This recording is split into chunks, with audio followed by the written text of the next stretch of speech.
which is in every realm we have done this. And so we labeled 10 specific realms of culture that if we could change it, we would. And so we looked for co-laborers to help disciple up in every realm of government, family, arts, entertainment, education, religion, business, technology. And I'm proud to say that the greatest honor of my life has been to co-labor with some of the most world-class humans I've ever met who are laying down their lives to hone their craft to make a difference in those realms. Could I introduce you to a couple? Okay? So why am I saying this? Not to impress you, to impress upon you that love is a currency that spins everywhere, anywhere. You can go anywhere in the world. God is my witness. I've done it. And you can say, I'm a disciple of Jesus and be met with nothing but respect. But if you say you're a Christian, you might get beheaded. Why? Because in most languages, especially in the Middle East, you know what the word Christian means? Where are the prostitutes? But the word disciple, even the word Taliban, means disciple. So people in every religion respect the person of Jesus, even if they don't acknowledge him as God. So my point is, I can go anywhere, any Muslim country, any Hindu country, any Taoist country, and say, I'm a disciple of Jesus, and they go, we like Jesus, because he's a great man. And so start there. Let the Holy Spirit reveal the rest, okay? And so real quickly, Dwayne, all the ring bearers, please come up. What I mean by ring bearers, each of these men that you're gonna meet and women have rings that we've given them because they have produced fruit over the long haul that is exemplary and is similar to what Jesus was doing. And so they each wear a ring. So I had a ring given to me by Derek Murway, who is here, which was a symbol of a fully mature son. And I gave my ring to the first person, Logan, that I saw disciple up at a world-class level. And so I'm gonna introduce him to you in a moment. But the reason I'm doing this, I wish I could spend an hour telling you how brilliant every one of these people are and the change they're having in the world. Most of these people I didn't even know a couple years ago, and now I not only call them friends, but I think I could say for myself, though I would never require it of them, that I would lay down my life for you. And so the realms of business, Dwayne Cullum, stand forward. Dwayne runs a business that manages just under $1 billion of personal wealth with one intent, he and his partner, to help families leave generational legacies and values that are transcendent, not just valuables.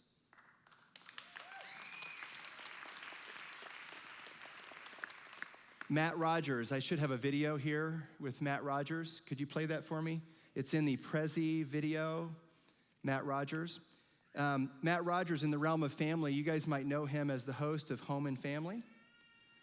And we're working with Matt to change the world of entertainment. And Matt is a world-class disciple. Is Matt here? Where? Matt, come on up. And I have his video, which we'll play in just a minute. Come on up, Matt.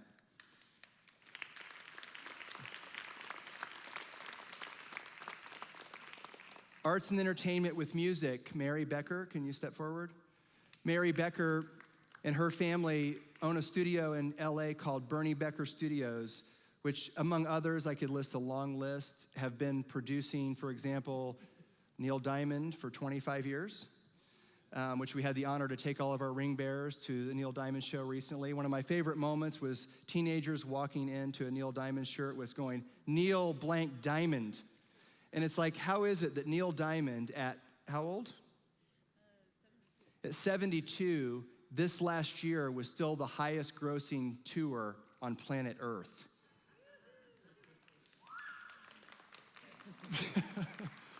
And so her son Dale and Mary and our Nancy are one of our ring bearers, and Dale and I are working together to change the music industry, and they're also producing my daughter's album, okay? And government. Logan, can you step forward? Logan was our very first, I met Logan in Red River, New Mexico. I was there for an event. I was speaking. Logan is the one in the crowd who came forward with tears, and he said, "You said something that totally changed my life." I'm like, "Thank God, something."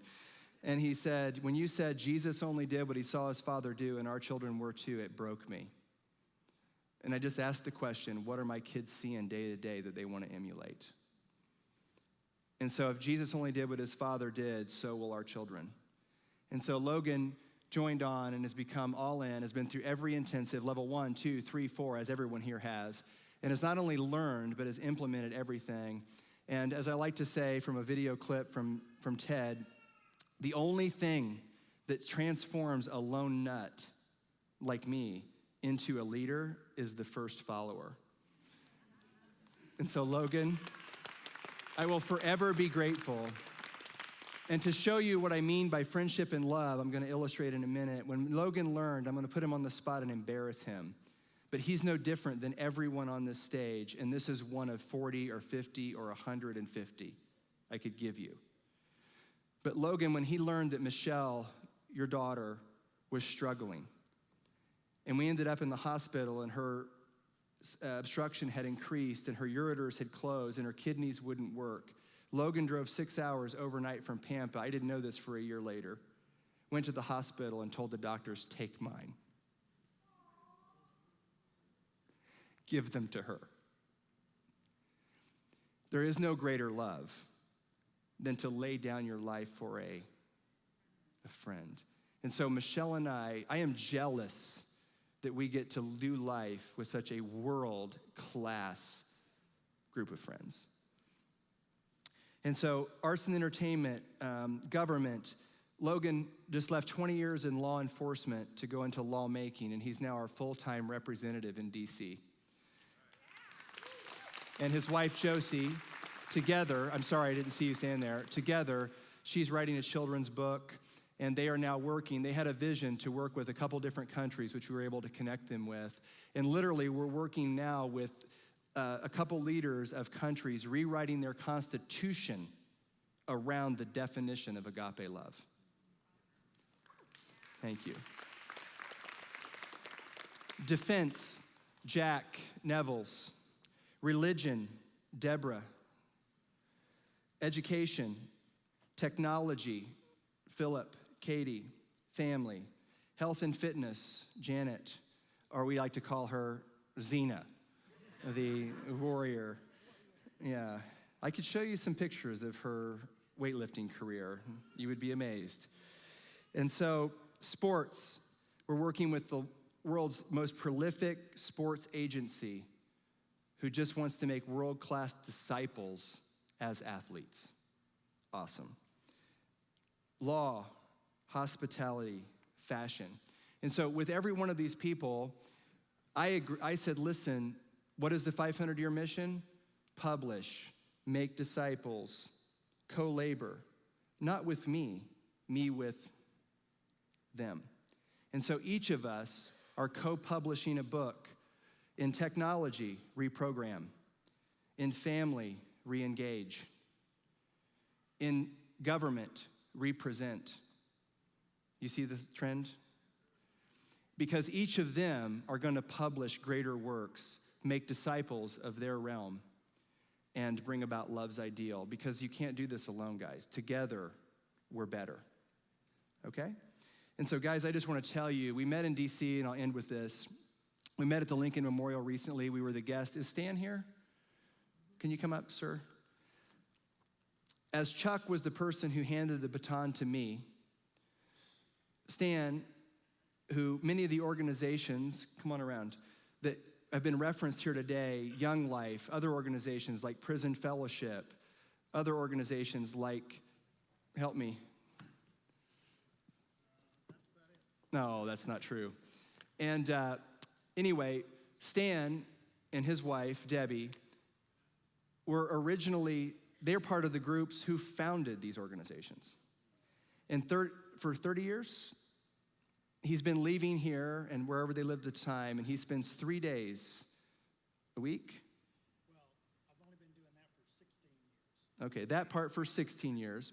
And so he's in D.C. multiple days a week, and he's just meeting with House of Representatives, congressmen, senators. They have a room that they meet with regularly to do what? What would love do? As personified in the person of Jesus.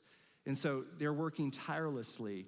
And when Stan got reoriented and we were able to become friends, our focus was what? How do we extend your reach?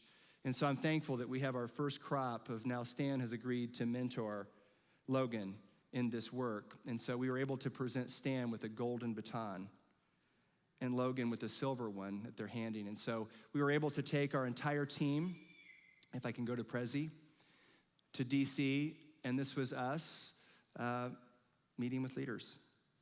And it was amazing.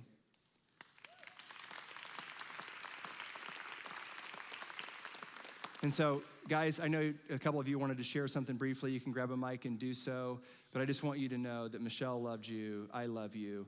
We met at the Lincoln Memorial, and I was using that as a backdrop to say that we take our founding fathers for granted a lot. It's like when you read the history books, you think, man, a few guys just showed up on a shore, had some dinner with some Indians, and bam, a nation was born. It wasn't like that. Incredible hardness was endured. People lost lives. It was 60, 80 years before there was any real impact. It hung in the balance multiple times on a thread. But when Lincoln did what he did, which I love, the idea of setting people free is our mission. Jesus came to set people free. And so our mission is to see freedom reign.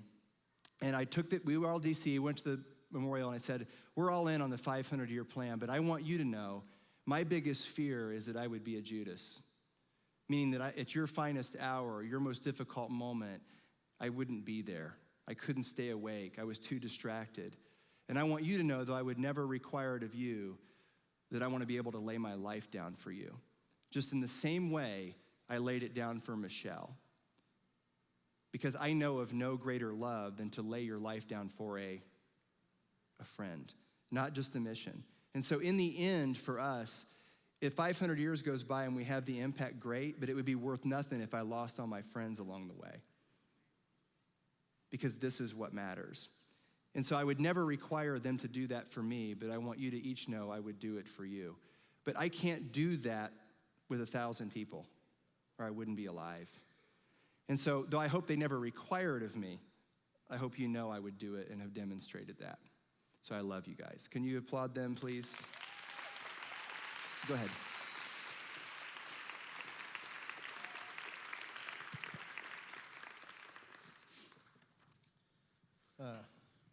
I'm Logan. It's good to see you. There's a lot been said today, and I don't want to muddy the waters or add anything to what's already been said. But what I will tell you is that this group up here, the foundation of what you see, Kevin just explained, it is a movement. It is a willingness and a desire to change the world. But more than that, it's the desire to be a good friend. And what we've sown into each other through our time, our resources, our efforts, is always going to be repaid by this group because it's good ground and it's good soil. And so I wanted to make an official presentation that this bunch is all in for you. We've laid it all down. And not just because he's the next big thing. It's because he's our friend. And it's what love would do. And so we signed this declaration that just says we're all in. And what greater love hath a man than to lay down his life for his friends. And so we just ask you to accept this on our behalf. Thank you. Thank you. Love you.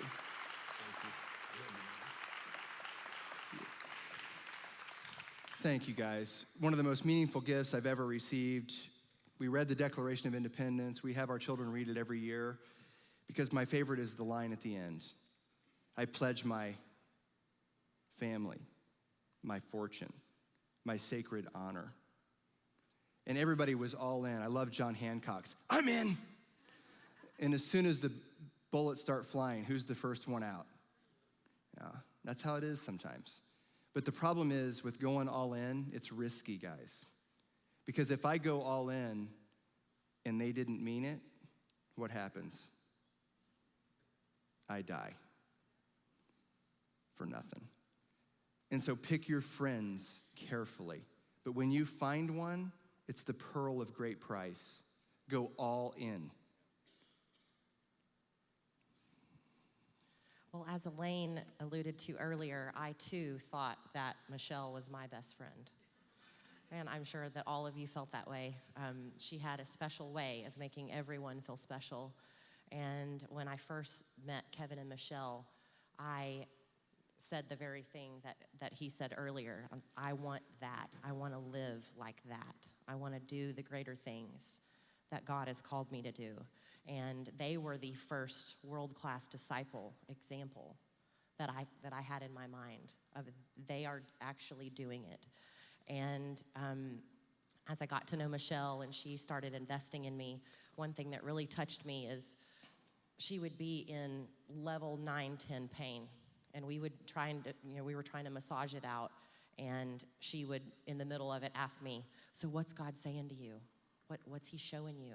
Let's talk about that. And no matter what, it was still all about the mission. And I was so honored to step in and take care of her children while they were in Fresno. And I wanted to commemorate a moment that Kevin and Michelle had while they were there. And she just had a moment of clarity, and this was just this past December. And she looked at Kevin and said, Kevin, you did it. You laid down your life for me. You did exactly what you said you were going to do on the beach in Israel on their honeymoon.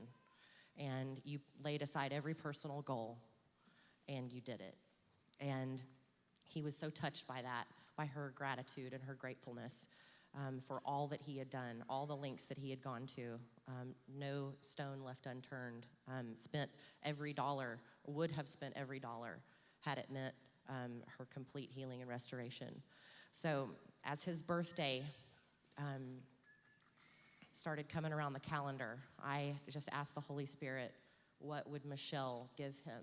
I want to give him something from all of us that would be especially meaningful to commemorate that moment, that truly, Kevin, there is no greater love.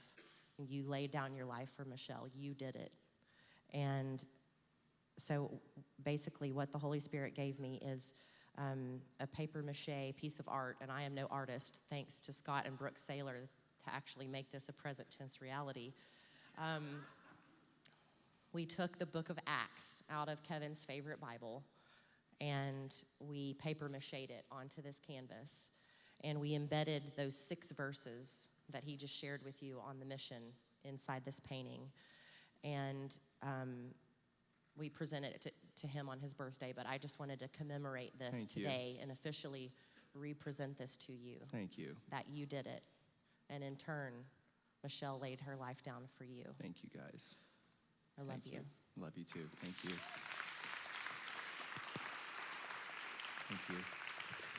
This painting I won't get into today, but I wish I could. Michelle and I, after her last, she had a respite where we thought she was healed for a season, and we went to Captiva Island with our friends, the Nicholsons, who are world-class disciples, co-laborers, ring bearers in Michigan. And Barb painted this picture for us, and it has to do with living in the moment. And this is the first second of every day, and this is the last minute of every day. And embedded in here is all of the sheet music for Michelle and I's favorite songs and moments. And it's just beautiful. And I received that last night in the mail, so just thankful.